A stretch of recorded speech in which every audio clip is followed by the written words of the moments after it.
Hi everyone! Welcome to our new series of Myths or Truths.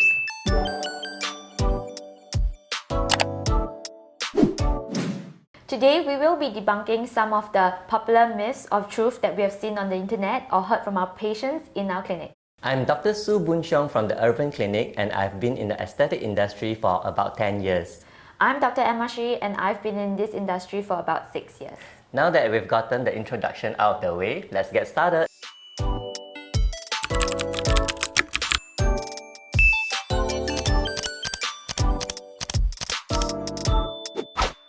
So today, apparently some questions have been prepared for us. Okay. Dun, dun, dun. So, shall you answer the first question? Okay, let's do it. Okay, so let's see what kind of questions we have received. Okay, so the first one is, are natural skincare products better for your skin? Well, although we all like things to be natural, I will have to say this is a myth. Natural products are good for your skin, but chemicals do have a role in stabilizing product formulation as well as enhancing the shelf life of skincare products, making them more effective, last longer as well as safer. Yeah. I totally agree. Let's look at the second question. Okay. The second question. Are the ingredients in chemical sunscreen bad for your skin? Chemical sunscreens are definitely safe to use. Then what's the difference between physical and chemical sunscreen? Okay, so the difference in physical and chemical sunscreens is that physical sunscreens generally contain zinc or titanium dioxide. They physically block the sunscreen or block the UV rays from the surface of our skin. Chemical sunscreens, on the other hand, they use certain chemical filters, names that we probably find it very difficult to pronounce, like avobenzone, octisalate. These chemical filters actually form on the surface of the skin a filter layer, which then absorbs the UV rays and convert them into a certain energy like heat. So unfortunately, chemical sunscreens are not so good for certain patients with sensitive skin, such as those with rosacea or melasma. Oh, I have heard that some countries ban chemical sunscreen. Is that true? Well, actually, no countries actually totally ban chemical sunscreen, but eco-conscious countries have started banning certain chemical sunscreen filters. These filters are like oxybenzone, octisonate, and because they have been found to actually harm coral reefs. So don't use these, guys. Save your dory. Then what sunscreen should we use? Generally, in terms of sunscreen, you can use both chemical or physical sunscreen. Some sunscreens are actually even mixed with both chemical filters and physical ingredients.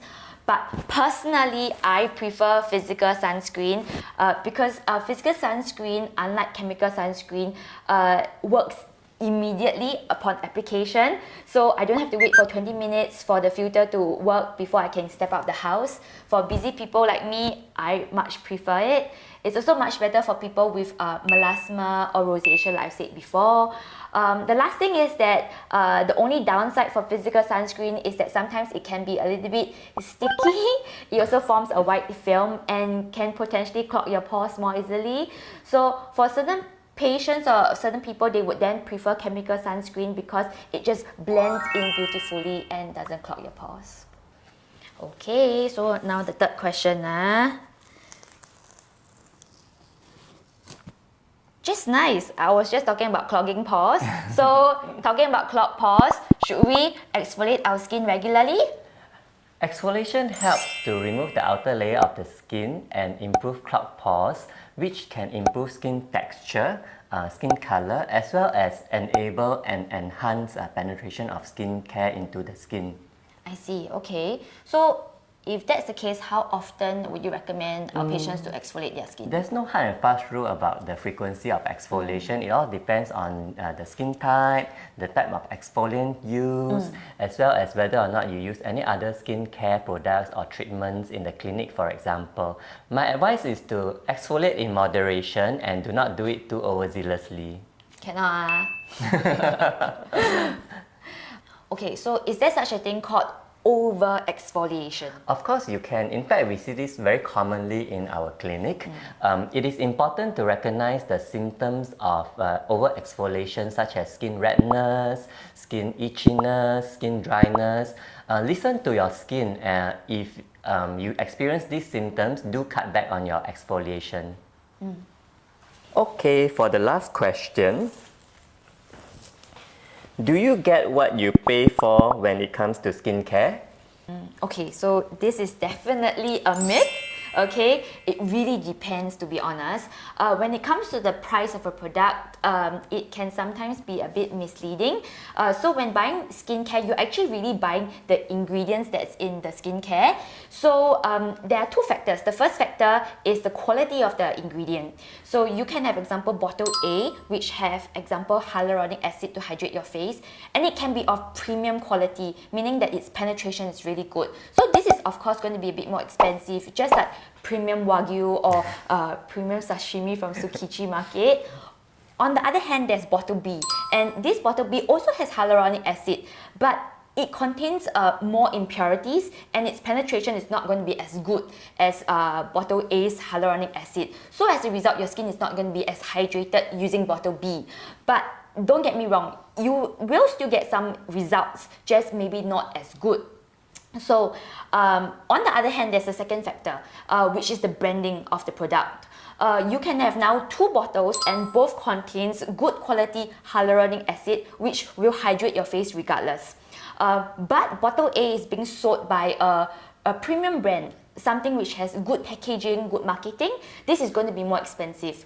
Bottle B, on the other hand, has the same ingredient. It's going to hydrate you as well, but it might be from a less known brand, and as a result it's going to be significantly cheaper. So when it comes to buying products, to be honest, you really need to do a little bit of market research, because what you want is the ingredients in it, so you don't want to end up spending and paying just for the branding. So this can unfortunately be slightly misleading when it comes to price point. If you're still really confused, you can always feel free to come in to talk to your doctors, for example. So I think we have come to the end of today's video. If you have any myths or truths that you'd like us to debunk, please feel free to drop them in the comments below. Thank you for joining us today. Bye! See you! They give us extra questions, guys. Okay. So, first question. If my toner or sunblock has moisturizing effects, can I just skip the moisturizer and jump straight into sunblock? Technically you can, but I think for better effects, you should separate them. I think you can, guys. Okay, so second question. If I want to use thirsty mask, which comes first? Thirsty mask or serum? I'm more lazy, so I will put serum and then the mask. For me, I will put thirsty mask, then serum, because serum more expensive. Is it true vitamin C and retinol shouldn't be used together? Yeah. I also think so. Okay, that's all.